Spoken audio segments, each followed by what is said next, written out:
시험을 당할 때 오늘 마지막 네 번째 말씀입니다. 우리는 지난 시간까지 시험과 시련을 당할 때 성도는 어떻게 되는지 세 가지를 봤죠.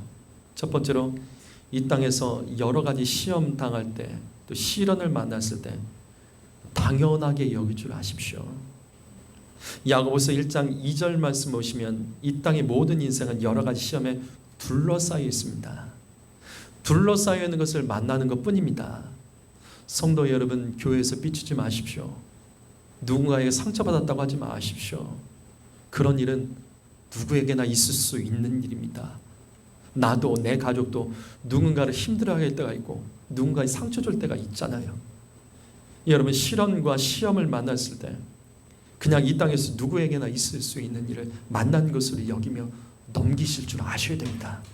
두 번째로 시험과 시련을 만났을 때 인내하셔야 됩니다. 모든 시험에는 하나님의 선하신 뜻과 계획이 있는 겁니다. 하나님 우리를 괴롭히려고 하는 것이 아닙니다. 그래서 시험을 만났을 때 우리는 이 말씀처럼 믿음의 시련으로 받아내기 위해서는 인내라는 과정을 통과해야 됩니다. 인내해야지 보입니다. 인내해야지 하나님보다 앞서가지 않고 그 뜻을 깨달을 수 있는 겁니다. 세 번째로 시험을 당할 때 우리 하나님께 지혜를 구해야 되죠. 인내의 시간은 기도의 시간입니다. 그냥 인내하면 안 됩니다. 기도하면서 인내해야 됩니다. 기도해야 된 이유는 지혜를 얻기 위해서요. 우리가 기도해야 된 이유는 시험을 이길 지혜를 하나님께 얻기 위해서입니다. 기도란 그런 거예요. 기도란 지혜예요. 우리가 기도하는 것은 하나님께서 지혜를 주셔서 우리를 통해서 일해달라고 하는 거예요. 그와 같이 기도를 통해서 지혜를 구할 때 우리는 시련을 이길 수 있는 겁니다. 그런 가운데 오늘 말씀 12절 말씀을 보시죠. 자, 12절 말씀 읽어보시겠습니까? 12절을 읽습니다. 시작. 시험을 참는 자는 복이 있나니 이는 시험을 견디어낸 자가 주께서 자기를 사랑하는 자들에게 약속하신 생명의 멸류관을 얻게 되느니라. 자, 시험을 참는 자가 복이 있다. 야고보는 시험을 당할 때 또다시 인내를 강조합니다.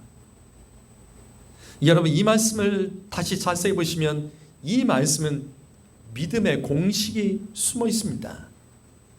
시험을 참는 것은 시련을 견디는 겁니다.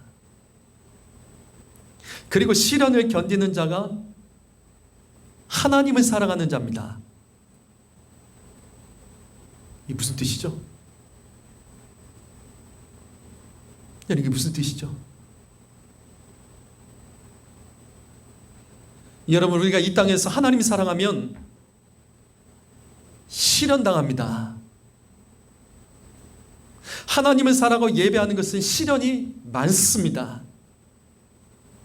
그래서 시련을 피하면서 하나님을 사랑하는 것, 이거는 가짜입니다. 성도 여러분, 아주 엘레강스하고 고상하고 우아한 신앙생활, 이거는 가짜라고요. 그럴 수가 없습니다. 이 말씀처럼 하나님을 사랑하면 시련을 견뎌야 됩니다. 여러분, 올바른 신앙생활에는 시련이 반드시 따라오게 되어 있습니다. 편하게 예수 믿는 것은 이 땅에 없습니다. 왜? 마귀는 우리가 말씀대로 예수 믿으려고 하면 절대로 가만히 두지 않죠. 그래서 진짜 예수 믿으면 시련이 있는 겁니다. 이 같은 시련이 있어도 끝까지 견디면서 한결같이 예배하고 사명 감당하는 것이 이 말씀 보십시오. 하나님 사랑하는 겁니다.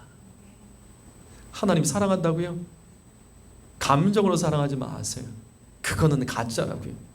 시련을 견디면서 사랑해야 됩니다. 그래서 시련을 견디는 자가 이 말씀 마지막에 보면 생명의 멸류관 구원을 얻습니다.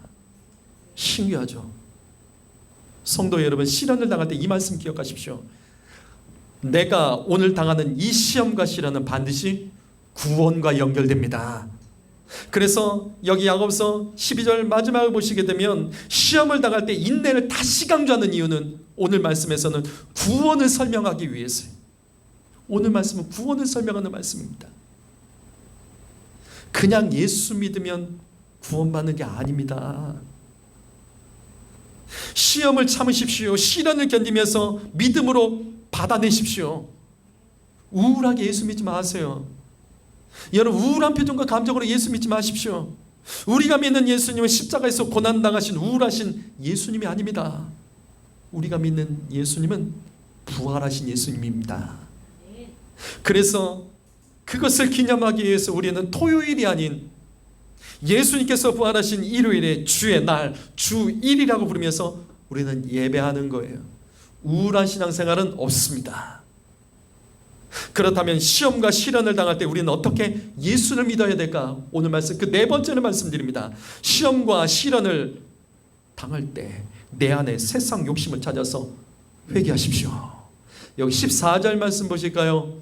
14절 말씀 있습니다. 시작. 오직 사람이 시험을 받는 것은 자기 욕심에 끌려 유혹되니. 우린 이 말씀을 지난 시간에도 묵상했습니다. 성도가 시험 당한 것, 시련을 만났을 때 화내지 마세요. 흥분하지 마세요. 억울해하지 마세요. 왜? 사실 그 시험은 외부에서부터 오는 것이 아니라 내부의 자기 욕심 때문에 시험을 당하는 겁니다. 여러분, 시험을 당할 때, 시련을 만났을 때 남 탓하지 마십시오. 부모 탓하지 마세요. 가족들 탓하지 마세요. 가정 환경 탓하지 마세요. 문제의 원인은 외부에서 찾는 게 아닙니다. 진짜 문제의 원인은 내 안에 하나님을 믿는다고 하면서도 하나님 말씀에서 벗어난 세상 욕심, 아직 내려놓지 못한 나의 욕심과 욕망, 자기 자아, 여기서부터 문제를 찾으셔야 됩니다. 그래서 우리는 바로 앞절인 13절을 이해할 수 있다고요. 13절 말씀 보면 하나님은 누구도 시험하지 않는다. 이해가 되시죠? 왜?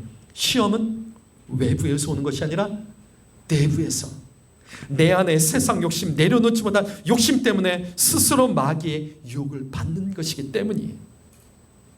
여러분은 주로 어떤 시험과 시련을 만나십니까? 여러분은 요즘에 어떤 시험과 시련을 겪고 계십니까? 그렇다면 그 원인은 무엇일까? 어떤 사람 때문이 아닙니다. 어떤 환경 때문이 아닙니다. 어떤 사건 때문이 아니에요. 왜냐하면 나보다 더 어려운 상황, 나보다 더 열악한 환경 속에서도 믿음으로 승리한 사람들이 있습니다. 진짜 문제는 외부에 있어서 오는 것이 아니라 내 안에 있는 세상 욕심과 말씀을 듣고도 내려놓지 못하는 내 욕심에서 찾으셔야 됩니다. 성도 여러분, 시험을 당할 때 힘들어하거나 화내거나 억울해하지 말고 바로 그때 내 안에 쌩쌩히 살아있는 세상 욕심을 찾아서 회개하십시오. 그래서 여기 15절 말씀 보십시오. 15절 말씀, 욕심이 잉태한 즉 죄를 낳고 죄가 장성하지 사망을 낳느니라. 성도 여러분, 내 안에 있는 세상 욕심을 죄로 다루세요. 이 말씀 오해하지 마세요. 모든 욕심이 죄는 아닙니다. 욕심 중에 거룩한 욕심도 있습니다. 그러나 말씀에서 벗어난 욕심, 말씀보다 앞서가는 욕심은 죄로 다루십시오. 여기 욕심이 잉태한 즉 죄를 낳고, 죄를 낳고. 성도 여러분, 우리는 욕심의 지적을 받을 때가 있어요. 하나님의 말씀으로 그건 아니라고 욕심의 죄의 지적을 받을 때가 있어요. 목회자를 통해서 신앙의 권면을 받으며 그건 아니라며 욕심의 지적을 받을 때가 있습니다. 내 주변에 기도하는 사람이 그건 아니라고 말해줄 때가 있습니다. 여러분, 그때 내 안에 고집센 욕심과 독특한 감정을 계속 끌어안지 마십시오. 그 욕심은 반드시 영혼을 파괴하는 죄로 연결됩니다. 내가 내려놓지 못하고 있는 세상 감정과 욕심은 여러분에게 무엇입니까? 내가 이 땅에서 염려하고 내려놓지 못하는 그 욕심들은 여러분에게 무엇입니까? 아담과 하와를 기억하십시오. 하나님처럼 되고 싶어서 그 하나님처럼 되고 싶은 욕심을 내려놓지 못해서 뱀의 말에 속아 하나님처럼 될 수 있어. 그 말에 속아 선악과를 먹었습니다. 가인은 인정받고 싶은 욕심을 내려놓지 못해서 자신보다 더 인정받은 동생 아벨을 죽였습니다. 노아는요, 노아의 문제는 술이죠. 술에 대한 욕심을 내려놓지 못해서 술 때문에 화내며 자기 자신을 저주하는 저주로 노아의 이야기는 끝난다는 건 아십니까? 삼손은 음란이라는 욕망 때문에 사사의 사명을 온전히 감당하지 못하고 죽었습니다. 가룟 유다는요, 이 사람은 신기한 사람이죠. 주님과 3년 동안 함께 먹고 자고 제자 훈련을 받았습니다. 주님의 그 귀한 말씀, 은혜로운 말씀을 가장 가까이서 듣고 기적을 체험했던 그 사람이 결국은 돈에 대한 욕심 때문에 예수님 팔아먹었습니다. 성도 여러분, 욕심 자체는 죄가 아닙니다. 그러나 말씀과 충돌하고 있는 내 안의 욕심은 끌어안지 마십시오. 남들에게 이해해달라며 자기 욕심을 감정적으로 호소하지 마세요. 말씀에서 벗어난 세상 욕심은 반드시 영혼을 파괴하는 죄로 연결됩니다. 내 안에 내려놓지 못한 욕심은 영혼권을 가로막습니다. 그렇다면 오늘 우리는 이 땅의 욕심에 사로잡히지 않고 영혼의 구원을 받으려면 실제적으로 어떻게 해야 될까? 세 가지를 함께 나눌 거예요. 첫 번째로 우리는 이 땅에서 나그네라는 사실을 놓치지 마십시오. 여기 베드로전서 2장 11절 말씀 보실까요? 읽어봅니다. 시작. 사랑하는 자들아, 너희가 나그네 같은 너희를 떠나니 영혼을 거슬러 싸우는 육체의 정욕을 제어하라. 여러분, 우리는 이 땅에서 나그네입니다. 우리의 본향은 천국입니다. 우리는 천국 가기 위해서 여기서 길어봐야 100년이에요. 길어봐야 100년 머물다가 결국 여기를 떠나게 될 나그네입니다. 이 말씀 다시 보십시오. 나그네들이여, 영혼을 거스려 싸우는 육체의 정욕을 제어하라. 성도는 영혼을 위해서 살아가는 나그네가 되어야 됩니다. 천국에 속한 나그네는 육체 욕심을 해서 살지 않습니다. 나그네 같은 성도 여러분, 내 영혼을 위해서 내 안에 육체의 정욕과 욕심에 브레이크를 거십시오. 이 말씀 보십시오. 육체의 욕심은 영혼을 거스려 싸웁니다. 무슨 뜻이죠? 육체의 욕심은 영혼을 거스려 싸운다고 무슨 뜻이죠? 여러분, 육체의 욕심은 내 영혼을 죽이는 겁니다. 육체의 욕심은 반드시 영혼과 충돌하게 되어 있습니다. 영혼이 먼저입니다. 영혼이 잘 되는 것이 진짜 축복입니다. 그래서 우리가 잘 아는 말씀, 요한 3서 1장 2절 말씀, 자 읽어보시죠. 시작. 사랑하는 자여, 내 영혼이 잘됨 같이 내가 몸사에 잘되고 평안하기를 내가 간구하노라.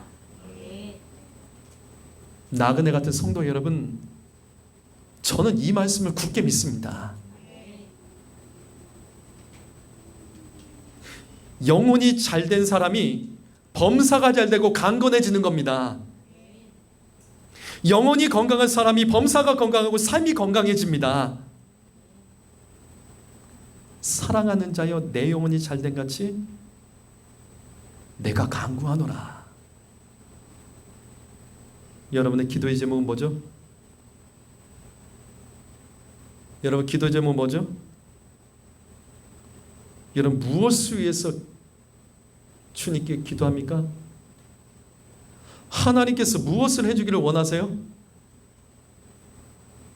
이 말씀 보세요. 당시 사도 요한은 핍박받는 교회와 성도들에게 이처럼 가르칩니다. 사랑하는 자들아, 내 영혼이 잘 되기를 내가 간구한다. 나는 핍박 가운데 있는 교회와 성도들에게 말하는데 너의 영혼이 잘되기를 간구할 뿐이다. 여기 잘되다라는 동사의 헬라어를 아십니까? 여기 잘됨이라는 단어는 번영하다, 성공하다 뜻이에요. 일집이나 일터에 이 말씀을 액자로 걸어놓은 분들 잘 들으십시오. 이 말씀을 암송하고 있는 분들 잘 들으십시오. 먼저 우리의 영혼이 주님 보시기에 번영하고 성공해야 됩니다. 성도 여러분, 영혼이 번영하고 성공해야 됩니다. 영혼이 번영하고 성공하면 인생이 번영하고 성공하고 삶이 강건해지는 축복을 받게 되는 겁니다. 영혼이 먼저라고요. 성도의 가정 중에 우울하고 답답한 성도들이 있습니다. 대화를 나누면 참 우울해요. 답답한 가정들이 있어요. 진짜 문제는 뭔지 아세요? 환경 아닙니다. 그 가정은 환경 문제 아닙니다. 진짜 문제는 그 가정의 영혼 문제입니다. 영혼이 힘이 없어서 그런 겁니다. 영혼이 우울하고 영혼이 답답해서 그렇게 되는 겁니다. 영혼이 잘 되기 위해서 기도한 것이 아니라 육체의 욕심이 이루어지기 위해서 기도했기 때문에 그렇게 된 겁니다. 나그네 같은 성도 여러분, 영혼을 위해서 기도하십시오. 이 말씀 다시 보세요. 이 땅에서 가난하게 사는 것은 하나님의 뜻이 절대 아니에요. 하나님은 우리가 범사에 잘 되기를 원하십니다. 하나님은 우리의 범사가 번영하고 성공하기를 원하십니다. 우울하게 예수 믿지 마세요. 찌질하게 믿지 맙시다. 하나님께서는 인생이 강건하고 힘이 넘치기를 원하십니다. 그러기 위해서 영혼이 잘 돼야 됩니다. 그럼 어떻게 하면 영혼이 잘 될까? 어떻게 하면 영혼이 잘 되죠? 어떻게 하면 영혼이 잘 되죠? 어떻게 하면 영혼이 번성하고 성공합니까? 다시 이 말씀으로 가자고요. 사랑하는 자여, 내 영혼이 잘 되기를 내가 간구하노라. 영혼이 잘 되는 것은 기도해야 됩니다. 간절하게 기도해야 됩니다. 앉아서 말씀을 듣지 마십시오. 예배 드렸다고 착각하지 마세요. 말씀 듣고 기도하지만 그 말씀은 내 말씀이 아니에요. 기도해야 됩니다. 사랑하는 자여, 내 영혼이 잘 되기를 내가 간구하노라. 내 영혼이 번성하게 되고 내 영혼이 성공하게 되기를 내가 간구하노라.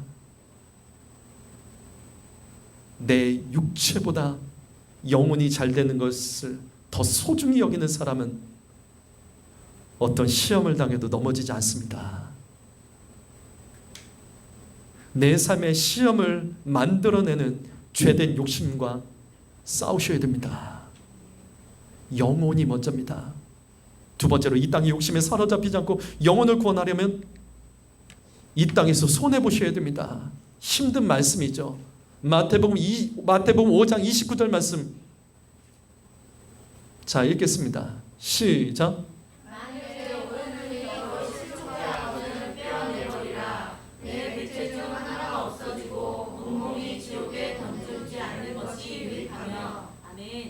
이 말씀 배경이 뭐죠?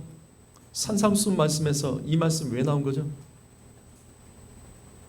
무엇에 대해 말씀하시다가 주님께서 이 말씀하신 거죠? 갑자기 눈을 빼라고 합니다. 왜? 간음죄요. 성적인 욕심의 죄를 말씀하시면서 이 말씀하신 겁니다. 성적인 욕심에 사로잡힌 사람에게 주님께서 주신 말씀이에요.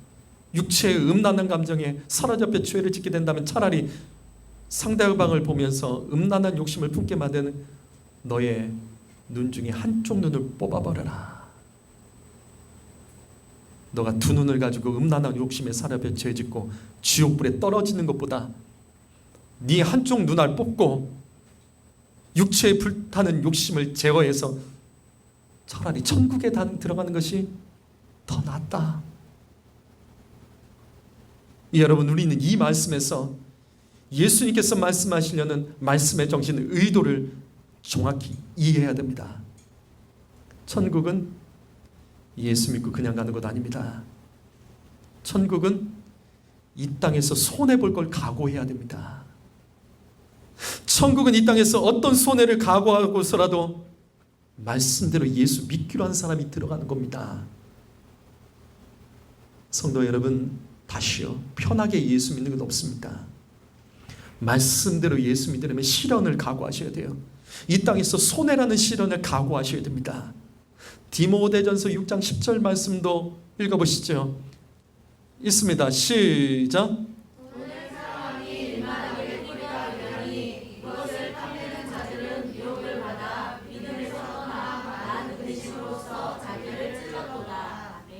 여러분, 이 말씀은 오늘 말씀 야고보서 1장 14절에 각 사람이 시험받는 것은 자기 욕심에 끌려 미혹됨이라는 말씀과 똑같은 말씀입니다. 많은 사람들이 가장 미혹받는 것이 돈입니다. 성도 여러분, 주님을 위해서 이 땅에서 돈에 대해서 손해볼 줄 아셔야 됩니다. 다른 말씀은 아멘 해도 돈에 대한 말씀은 아멘 못하는 분들 계십니다. 아직 돈에 대한 욕심과 염려 때문에 돈에 대한 말씀은 힘들어하는 성도들이 있다고요. 아직도 11조가 어렵습니까? 추정헌금, 감사헌금 어렵습니까? 그래서 인색하게 계산해서 그렇게 우리가 돈을 아까워하며 예수 믿습니까? 다시 기억하십시오. 돈에 대한 욕심을 이기지 못해서 스스로 미혹돼 주님을 배반하고 팔아넘어갔던 가룟 유다를 기억하세요. 사도행전 말씀에 초대교회에서 가장 첫 번째로 사람이 죽은 사건이 나오죠. 아나니아 삽비라요. 가장 성령 충만했던 때 은혜로운 현장에서 돈 때문에 거짓말하다가 죽은 아나니아와 삽비라를 기억하십시오. 돈에 대해서 이기지 못하면 우리 하나님 나라 갈 수 없습니다. 마태복음 22장 36절과 37절 말씀 읽으시죠. 있습니다. 시작.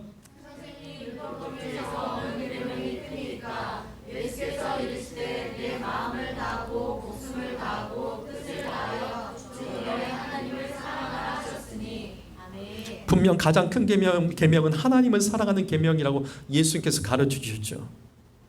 마음을 다하고 목숨을 다하고 뜻을 다하여 주 하나님이 사랑이라. 이게 가장 큰 계명이다. 여러분, 하나님 사랑하세요? 어떻게 사랑하세요? 어떻게 사랑한대요? 우리는 이 말씀을 보면 마음과 생각과 입술로만 주님 사랑하면 사랑한다고 착각하잖아요. 아니잖아요. 이 말씀에는 돈으로도 주님 사랑하는 말씀이 포함되어 있는 겁니다. 돈으로도 주님을 섬기라는 말씀이 포함되어 있는 겁니다.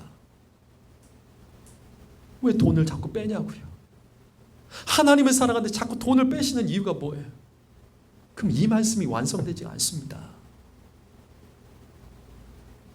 요한일서 4장 18절 말씀, 아주 재미있는 말씀이 있어요. 요한일서 4장 18절 말씀 읽어보시죠. 읽어보시죠. 시작. 사랑 안에 두려움이 없고 온전한 사랑이 두려움을 내쫓으나니 두려움에는 혐오이 있으리라. 두려워하는 자는 사랑 안에서 온전히 이루지 못하였느니라. 사랑 안에는 두려움이 없다. 이게 무슨 뜻이죠? 이게 무슨 뜻이에요? 해석을 하셔야죠. 뭔데 두려워하는 자는 형벌을 받죠? 이게 무슨 뜻이에요? 사랑 안에는 두려움이 없다. 성도 여러분, 하나님을 사랑하는 자는 두려워하지 않습니다. 하나님을 사랑하는 자는 이 땅 것들을 손해볼까 봐 두려워하지 않습니다. 하나님을 사랑한 자들은 이 땅 욕심에 사로잡혀서 성공하지 못할까 봐, 가난할까 봐, 행복하지 못할까 봐 두려워하지 않습니다. 그래서 두려워하는 사람, 이 땅의 것들을 두려워하는 사람은 형벌이 있음이라. 여러분, 시험 당할 때 내가 이 땅 것들을 손해보지 않으려고 몸부림치고 계산하고 스스로 미혹된 것들을 빨리 찾으십시오. 하나님의 나라, 영원한 나라보다 더 소중히 여기는 것들을 찾아서 죄로 여기고 회개해야 됩니다. 그것 없으면 두려울까봐, 그것 없으면 인생 끝날까봐 두려워하는 것들이요. 하나님을 사랑하는 자는 두려워하지 않습니다. 이딴 것 두려워하는 자들이 형벌을 받는 겁니다. 그러므로 여러분, 어떤 시험을 당해도 하나님 나라, 영원한 나라를 사모하는 마음으로 믿음으로 견디고 승리하시기를 예수님의 이름으로 축복합니다. 마지막 세 번째로, 이 땅에서 욕심에 사로잡히지 않고 영혼을 구원하려면 성령 충만해야 됩니다. 여기 갈라디아서 5장 16절 말씀 읽으실까요? 5장 16절 말씀 있습니다. 자, 시작. 내가 이르노니 너희는 성령을 따라 행하라. 그리하면 육체의 욕심을 이루지 아니하리라. 성령을 따라 행하면 육체의 욕심을 이루지 않습니다. 육체의 욕심은 성령의 능력으로만 제어됩니다. 육체의 욕심은 성령 충만할 때 더 이상 육체의 욕심에 끌려다니지 않게 됩니다. 육체의 정욕을 이기려면 오늘 우리가 불렀던 찬송가 191장의 4절 가사처럼 오직 보혈의 능력과 성령 충만뿐입니다. 성도 여러분, 성령 충만하십니까? 여러분, 성령 충만하세요? 말 못하겠죠. 왜? 모르는 거예요. 아니, 어떤 게 성령 충만한 것이지? 많은 성도들이 내가 성령 충만한지 아닌지를 잘 몰라요. 내가 성령 충만한지 아닌지 어떻게 알 수 있죠? 저 사람이 성령 충만한지 아닌지 어떻게 알 수 있죠? 어떻게 알아요? 간단하죠. 열매를 보면 압니다. 이게 저의 말이 아니에요. 성경 말씀, 이어지는 성경 말씀입니다. 그래서 자, 보세요. 여기 갈라디아서 5장 16절 말씀, 이 다음에 나오는 말씀이 육체의 15가지 열매와 그 유명한 성령의 9가지 열매가 그래서 이 다음 말씀에 나옵니다. 보실까요? 갈라디아서 5장 19절과 21절에 먼저 육체의 15가지 열매가 나옵니다. 성령 충만하지 않고 육체를 따라가는 사람, 육체의 욕심을 따라 살아가는 사람이 맺어지는 열매, 내가 육에 속했는지 안 속했는지 열매를 보면 안다고요. 음행, 더러움, 호색, 우상숭배, 주술, 원수 맺는 거, 분쟁, 여기 분쟁은 다툼입니다. 시기, 이건 잘못된 열심이에요. 주 안에서 열심 있는 분 계시죠? 잘못된 열심도 있습니다. 거기서부터 시기가 일어나는 거예요. 분냄이 있습니다. 당 짓는 거, 분열, 이건 불화죠. 이단, 투기, 여기 투기는 시기입니다. 시기. 남들을 끌어내리는 거야. 술 취함이 있고 마지막에 방탕이 있습니다. 여기 방탕은 술 먹은 뒤의 모습을 방탕이라고 합니다. 이 땅 것들에 취해 살아갔을 때 나타나는 모습을 방탕이라고 부르는 겁니다. 근데 이 말씀 마지막 보십시오. 이런 일을 하는 자들은 하나님의 나라를 유업으로 받지 못한다. 무슨 말씀이에요? 구원받지 못합니다. 여러분, 여기 15가지 열매 중에 몇 개가 해당되십니까? 몇 개가 해당되세요? 아, 특별히 해당되는 게 없는 것 같다? 그럼 보시죠. 성령의 열매 볼까요? 성령의 열매 볼까요? 성령 충만한 사람이 맺는 열매가 이렇게 9가지입니다. 사랑으로부터 시작되죠. 사랑. 이 사랑은 헬라어로 여기는 아가페입니다. 아가페. 아가페가 뭐죠? 아가페 뜻이 뭐죠? 아니, 교회에서 배웠잖아요. 아가페 뜻이 뭐죠? 뭐 조건 없는 사랑이니 뭐 그렇게 배웠겠죠. 정확히 말하면 이타적인 사랑입니다. 이타적인 거예요. 하나님 사랑은 이기적이지 않습니다. 자기 중심적이지 않습니다. 그래서 아가페의 사랑, 성령 충만한 사람은 자기를 희생할 줄 알아요. 나를 손해볼 줄 압니다. 왜? 이타적인 사랑이기 때문에. 하나님을 사랑하면서 나를 손해보지 않고 나를 희생하지 않은 사람은 사랑하는 것 아닙니다. 희락이 있습니다. 두 번째가 희락이. 희락은 뭐죠? 희락은 뭐죠? 기쁨이에요. 기쁨의 열매입니다. 예수 믿는 사람은 우울하지 않습니다.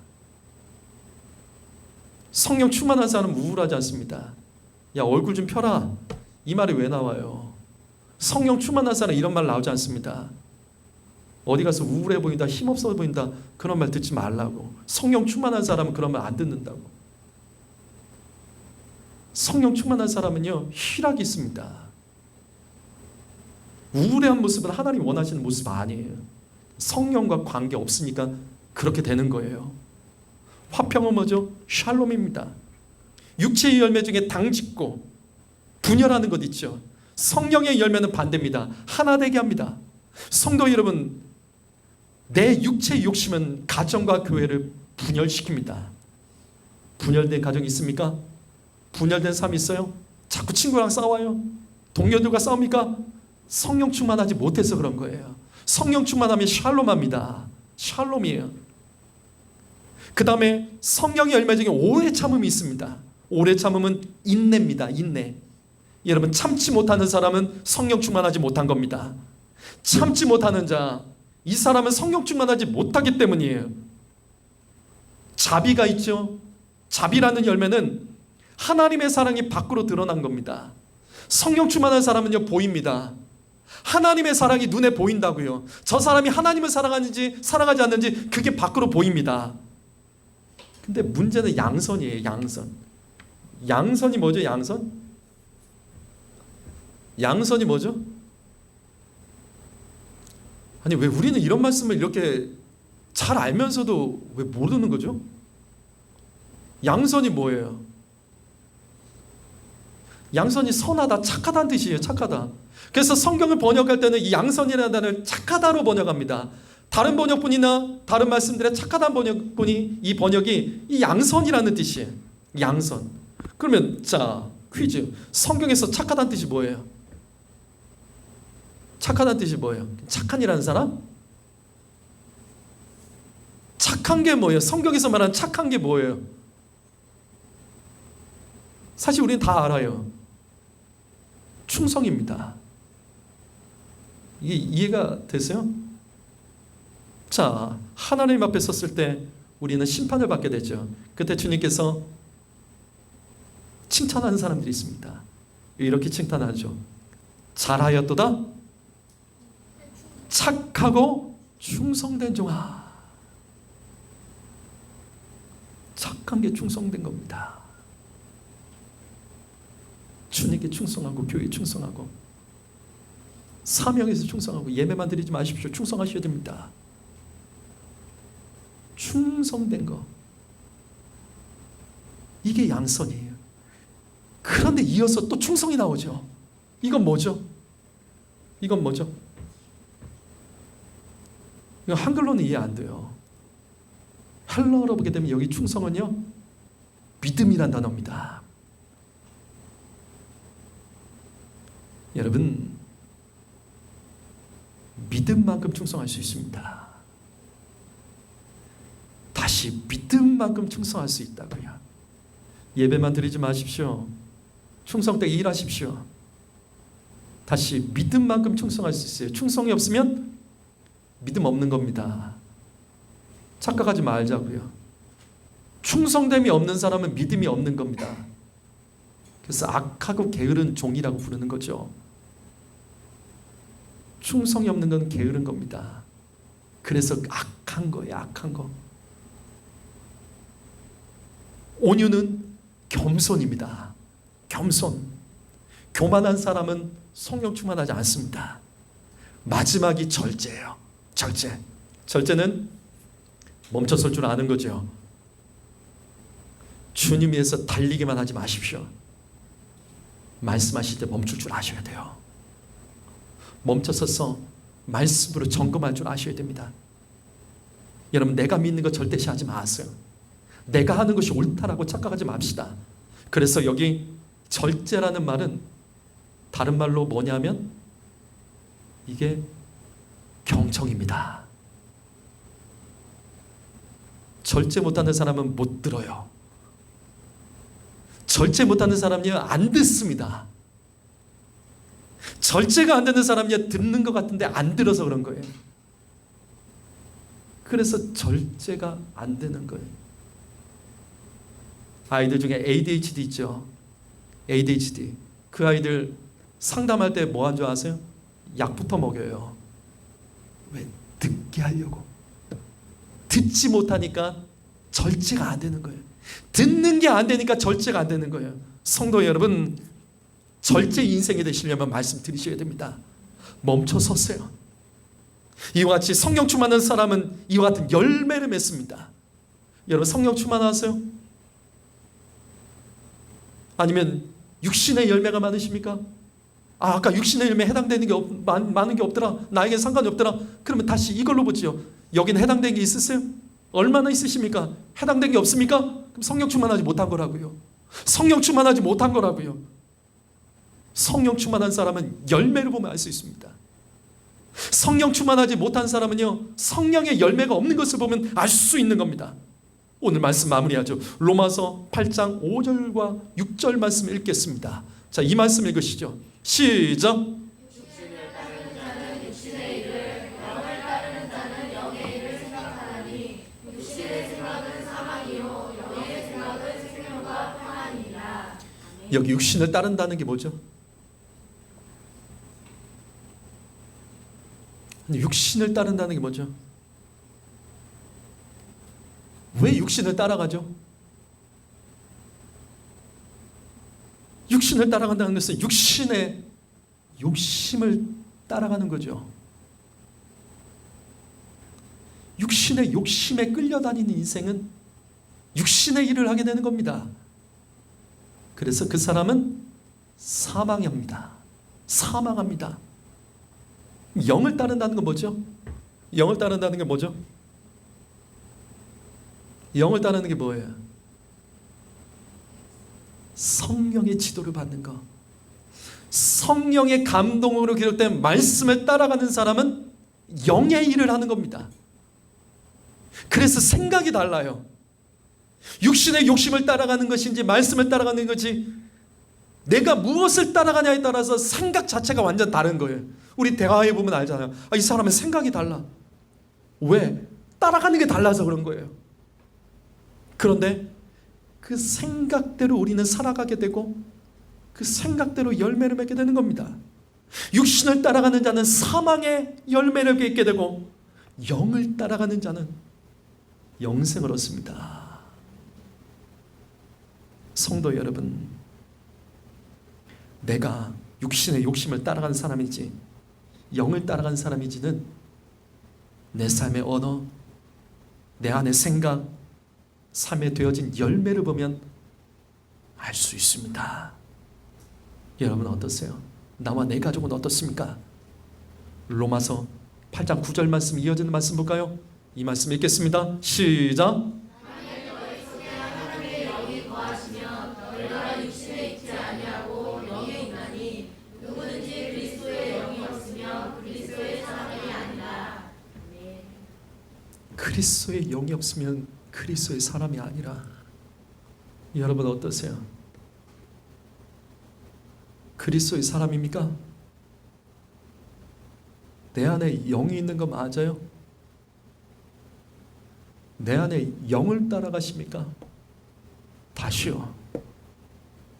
영을 따라가는 자는요 열매가 보입니다. 열매를 통해서 알 수 있는 거예요. 나와 내 가족은 영을 따라갑니까? 육신을 따라갑니까? 다른 거 치우세요. 열매만 확인하세요. 열매가 증거예요.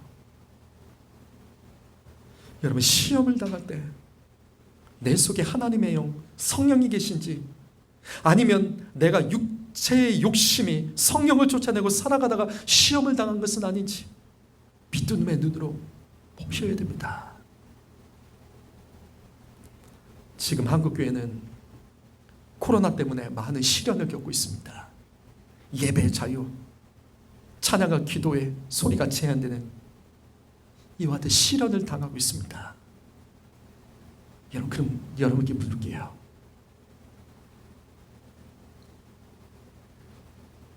시련을 당할 때 그 원인이 뭐죠? 시련을 당할 때 그 원인이 뭐죠?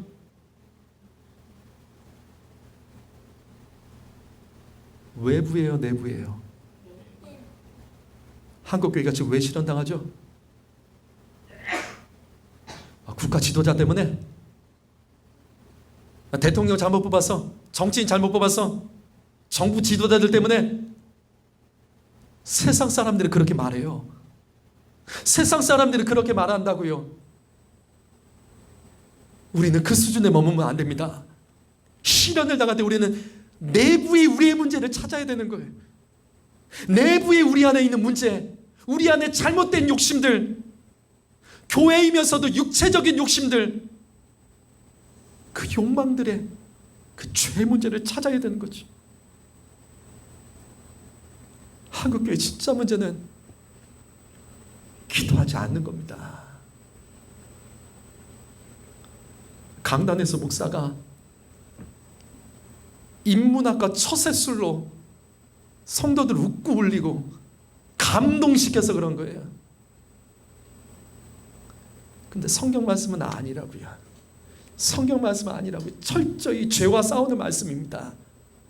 성경 말씀은 철저히 죄와 싸우는 말씀입니다. 여러분, 그래요. 유튜브 어디 가서 들으세요. 큰 교회 어디 가서 들으세요. 설교 말씀 들으세요. 위로받으실 거예요. 그리고 은혜 받는다고 하실 거예요. 듣기 편하실 거예요. 부담 없을 거예요. 그게 아니라고요. 그게 아니라고요. 한국교회는 죄에 대한 자정 능력이 없었기 때문에 지금 이 문제를 해결하지 못하는 거죠. 우리가 시험을 당하고 어려움을 당하는 이유는 외부에서 찾지 마십시오. 우리 안의 문제입니다. 우리 안의 문제입니다. 교회가 성령 충만하지 못한 문제입니다. 교회가 죄와 싸우지 않았기 때문입니다. 성도들이 죄와 싸우지 않았기 때문입니다. 우리가 죄와 싸우지 않았기 때문에 지금 이렇게 된 거예요. 근데 이걸 자꾸 어디서 자꾸 섞여서만 문제를 찾다 보니까 이게 해결이 안 되는 거, 해결이 안 되는 거. 성도 여러분, 한국교회와 성도들의 진짜 위기는 영혼이 건강하지 않은 겁니다. 영혼이 건강하지 않은 것. 아니, 이 아이들이 하나님을 몰라요? 이 아이들이 하나님 모릅니까? 제가 얘기하잖아요. 여러분, 여기 있는 아이들 대부분이 다 유아세를 받았죠. 유아세를 받았죠. 유아세를 받은 손 들어봐. 지혜는 안 받았어? 안 받았어요? 그래요. 부모님들 서약하셨죠? 23세 서약하셨죠? 뭐라고 서약하셨어요? 기억나세요? 기억 안 나죠? 안 나실 거예요. 왜? 안 가르쳤으니까. 가르쳤으면 생각이 나셨겠죠. 집사님 생각 나세요? 그 왜 받으신 거예요? 얘네들이 얘네 믿음으로 세례를 차라리 받게 하셨어야지 뭐 하려고 받으신 거예요? 부모가 서약했잖아. 얘네들 믿음으로 키우기로. 이거라고요. 우리의 문제라고요. 진짜 문제는 우리의 문제라고요. 내 문제고 우리 부모의 문제고 교회 목사의 문제고. 한국교회가 코로나 때 이렇게 시련을 당하는 것은 우리의 문제지 자꾸 외부에서 찾으시면 안 되는 겁니다.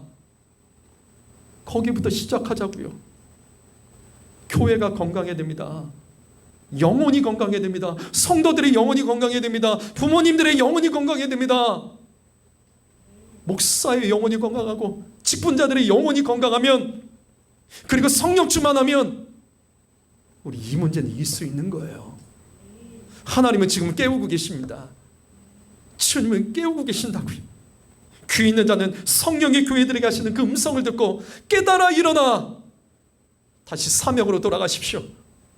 주님은 우리를 아프게 하기 위해서 어려움을 주신 것이 아니에요. 주님, 우리 살리기 위해서, 가정을 살리고 자녀들 살리기 위해서 지금 기회를 주신 거라고요. 이와 같이 주의 음성으로 듣는 자 복이 있습니다. 기도하겠습니다.